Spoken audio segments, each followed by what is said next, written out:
Good morning to all again. Welcome here. We are on the topic gravitation.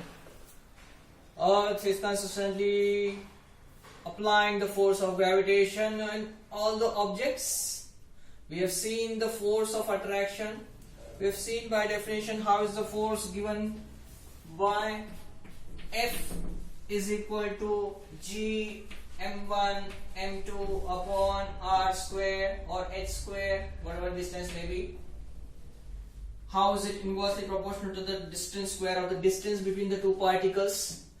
We have seen this gravitational force which is acting universally between any two particles or any two objects is constantly being given by the formula F is equal to G m1 m2 upon r square, where G is the universal gravitational constant. Now, talking to about the Earth's surface, Earth's gravitational force, we talk about Earth's gravitational force.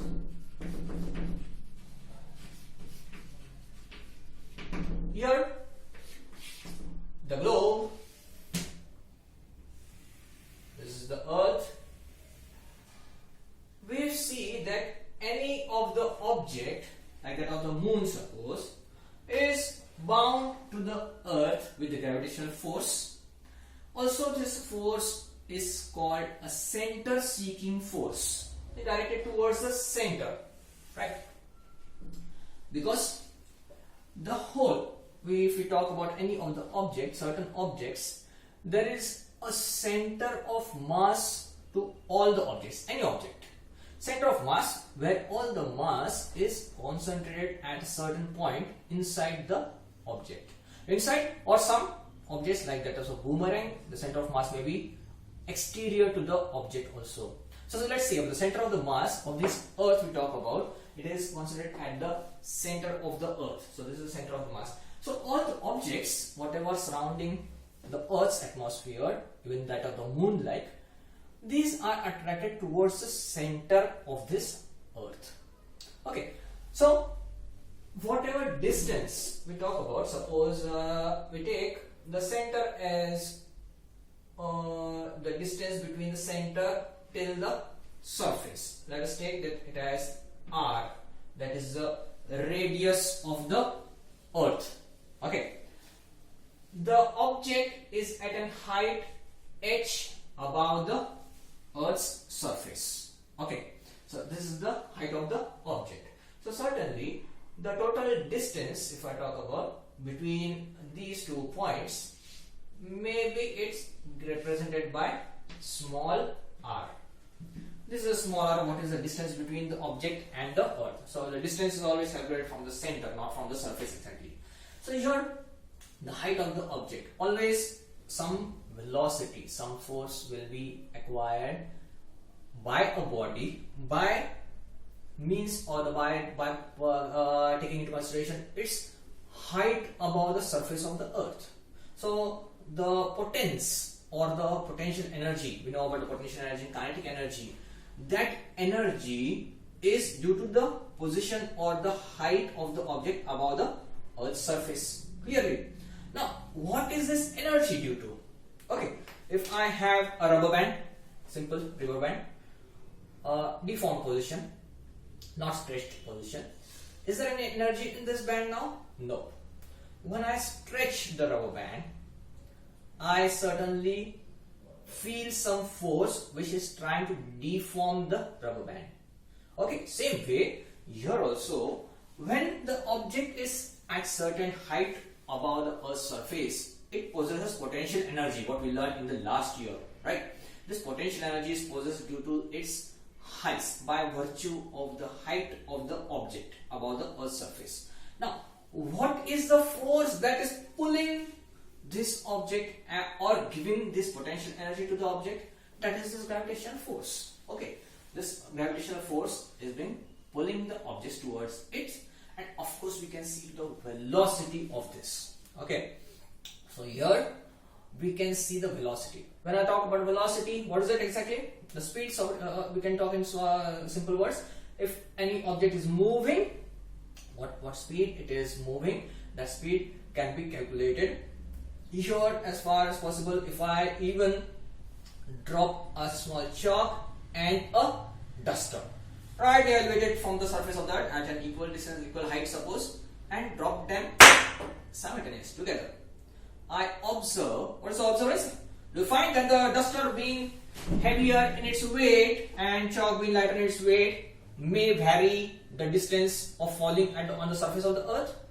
No, not of course. You have read much about it. The experiment performed on the Tower of Pisa, Leaning Tower of Pisa, if you know. So it was observed that in provided circumstances that no external force exert on the two objects. A heavy stone and even a light feather will drop down on the surface of the earth at the same time. Okay, what is this exactly now? The earth is always applying a constant force. We talked about the constant force, the earth's gravitational force, which is equally acting on all the objects.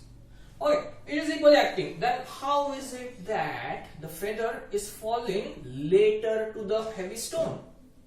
Why is it so? So we can observe that here that there is an external unbalanced force acting on the feather, that may be the buoyant force of the air in between, okay, which is eliminating the same speed of that feather to that of the stone. Therefore, the feather falls later on. But provided circumstances that an isolated system where no unbalanced external force acts on the object, that time we can observe a small feather and a stone, heavy stone, of relative of the masses of the objects. The speed of falling down or the velocity gained by those objects, two objects, is same on the surface of the earth. Right? So what we go to the formula exactly here, Earth's gravitational force is given by the acceleration due to gravity. Force exerted, F is equal to G m1 m2 upon r square. Here in this formula, F is the force of attraction between two particles, G is the gravitational constant we know, universal gravitational constant, m1 is the mass of the smaller object, m1 suppose, and bigger object here, m2 is mass of the smaller object here, okay, and r is the distance between the two objects, r square. These are the three terms, correct? Now here, in case of gravitational acceleration produced, the acceleration produced by the gravitational force that is Earth is applying, depends on which factors. That is given by, again, gravitational constant, universal gravitational constant, m upon r square. Rest things is same. R is the distance between the object and the earth. G is the gravitational constant, universal constant. M is the mass of the earth.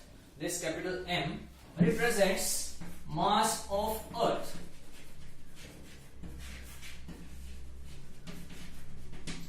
Mass of the earth. Okay. In the gravitational acceleration formula, Gm upon r square, do you find anywhere m1 or m2, that is masses of the objects, anywhere in the formula? No. So directly here we can conclude that this gravitational acceleration produced by the Earth's field is independent of the mass of the objects on the Earth. So whatever is the mass of the objects falling towards the Earth, the acceleration force of gravity will be acting constantly on both the objects simultaneously. They will be falling on the surface of the Earth, provided that there is no unbalanced external force acting on the objects. So this is good. Now we should understand this formula. This radius, this r, which is the combination of the radius of the planet and the height of the object, that is r plus h, can also be illustrated as g m upon r plus h. This r plus this h whole square. Okay, this is gravitational acceleration produced by the Earth.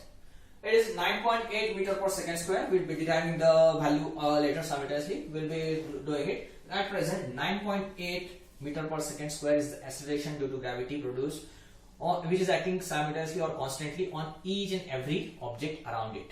Okay, fine with it. So, what can you understand more thing about this? This is the Earth.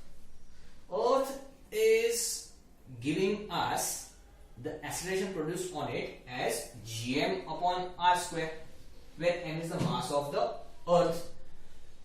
What do you think might be the value of g, gravitational acceleration, on the moon?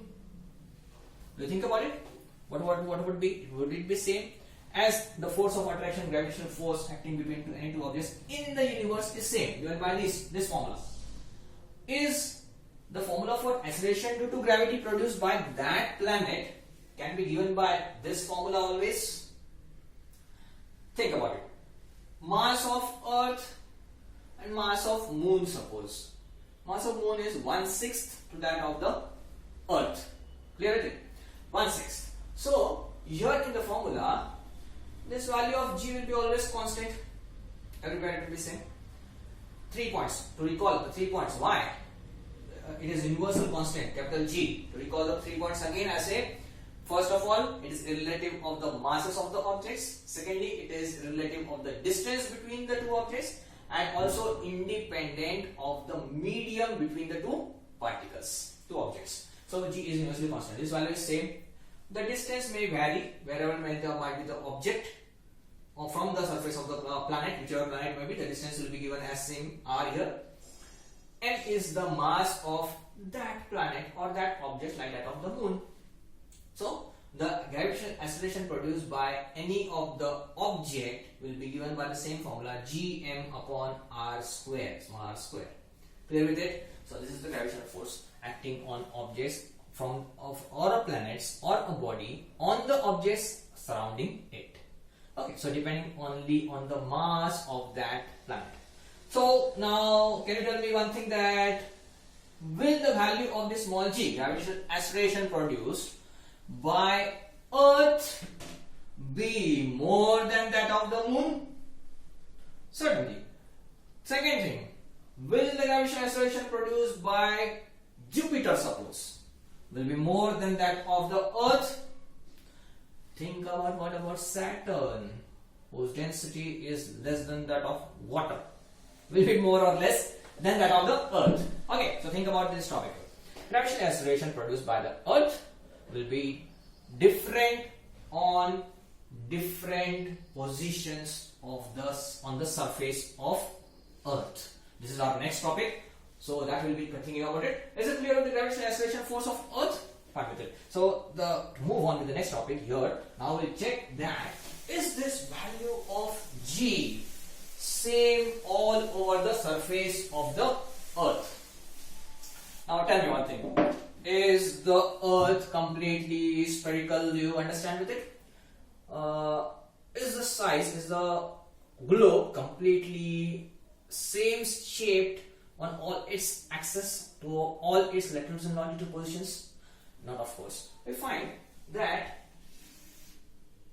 it is somewhat bulged on the edges till the, what we say, that is called as the equator, and flattened at the poles. Fine, this is not so you understand. It is somewhat flattened at these poles. Okay, so this bulging, this bulging at the equator, is it increasing or decreasing or making any change in the distance between the object and the center of the Earth? First point is clear, that the center of the Earth, center of mass, is located at the center. Fine with it. Now, second point is we are calculating the distance of the object from this center. Okay, suppose at this position, and secondly, suppose at this position.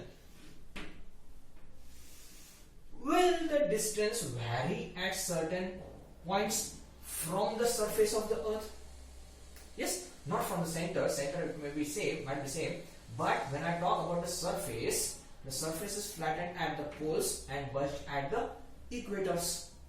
Now in this position, the object, suppose it is revolving in a certain orbit, and this is the center of the earth point. This is the orbital structure of that object from the center. Okay, and this earth, comparing this distance near the poles and the same distance at the equator, I find near the equator certainly the distance is decreased. Distance is increased at the poles. Okay, so when I think about this r, or rather r plus h, the distance is varying of that position of the object from the surface and that of the center of the globe, that is the earth. Okay, so there will be certain factors which will be affecting these value of small g, that is gravitational acceleration force, at different parts of the globe. Fine with it? So in short, to tell you visually that suppose I talk about the surface. This is the surface of earth and this is the object. Now this, suppose center goes somewhere in between. Okay, now here to visualize this distance, that is the height of the object from the earth, and this distance, that is the radius of the earth at the surface at some point. This will be given with the r. So this distance is not the same at all points. Okay, the force exerted by the earth depends on two factors, that is the mass, capital M, mass of that earth completely. Okay, and secondly the distance, that is the radius, that is structure, that is the distance between the object and the earth. Fine with it? So this height is also an important factor of that object, as you saw here. This height and this height, h1, h2, suppose here h1 is less than that of h2. Clear? So these two factors will be affecting the value of small g, that is g is equal to gm upon r square at different positions on the earth. So this is the visual effect. Now theoretically, to go, I tell you the earth's gravitational force, gravitation due to acceleration due to gravity, is maximum at the poles and it reduces somewhat on the equator. Why? Because distance increases. In the formula we can see distance, that is r, is inversely proportional to g. Distance increases, acceleration decreases. Here distance decrease, acceleration increase. So gravitational force, acceleration due to gravity, is maximum at the poles and it somewhat reduces on the equator. Right with it? Second position, as we move further, distance, as we move above the surface of the earth, okay, as we move on the altitude side, as the distance increases, gravitational acceleration decreases. Okay, so decreases here. So this value of small g goes on decreasing as we move at greater heights. Okay, along the surface, first point. Second, along altitudes.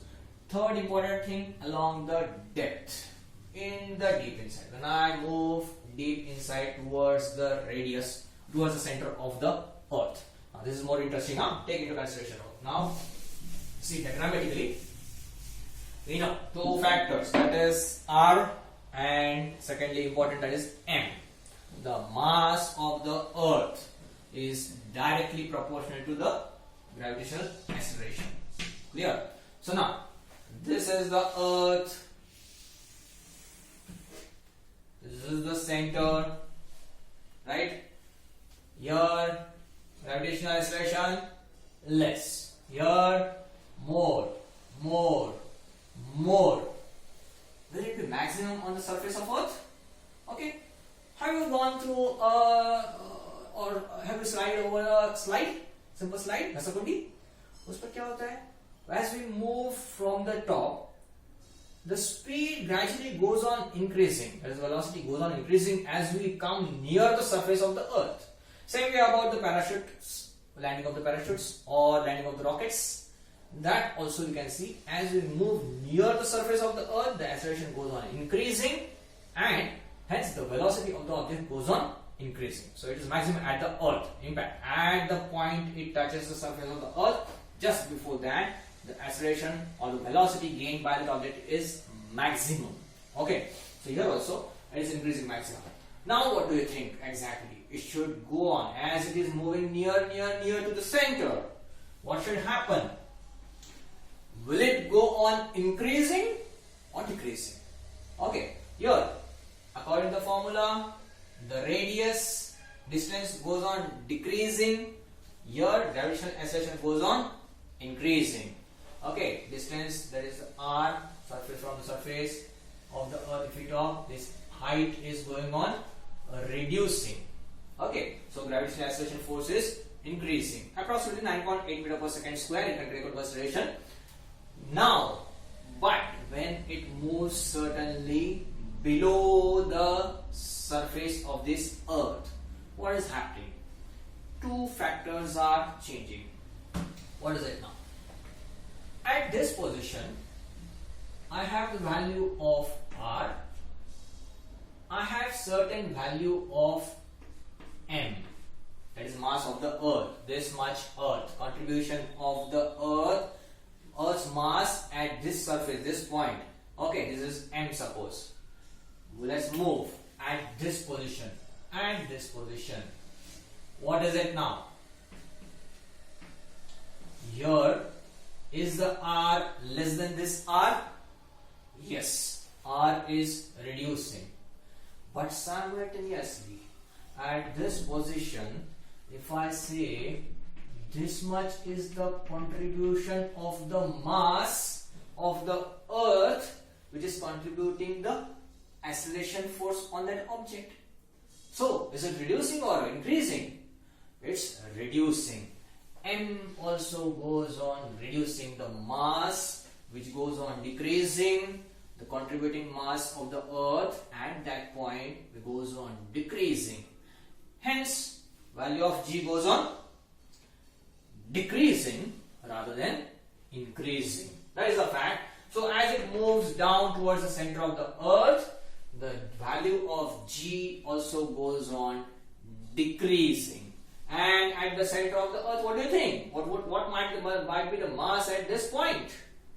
0, ultimately making the gravitational acceleration force 0. So, value of acceleration due to gravity at the center of the earth is 0. Right? So, three factors we have seen. Along the heights or altitudes, the value of G goes on decreasing. Okay. Along the surface, the value of G is maximum. Okay. Along the surface also we have seen, two surfaces we have seen, at the poles and along the equator. So, maximum gravitational acceleration at the poles, minimum at the equator. Next, moving along the depth. As we move down the earth, surface of the earth, the total mass contributing the gravitational acceleration force on the object goes on decreasing. Hence, the value of G also goes on decreasing. Right with it? So these are three factors affecting the value of G, that is gravitational acceleration force on the surface, at altitude and along the depth of the earth. But this is all about today's topic. We need to understand what is Earth's gravitational force and the factors that affect the value of gravitational acceleration or acceleration due to gravity on the along the three different positions given here by example. Okay, think about it. Let your queries come out. Read out the content and diagrammatically better understand along with the formulas. And later on we'll be continuing with the values to go on with the numericals. Thank you for today.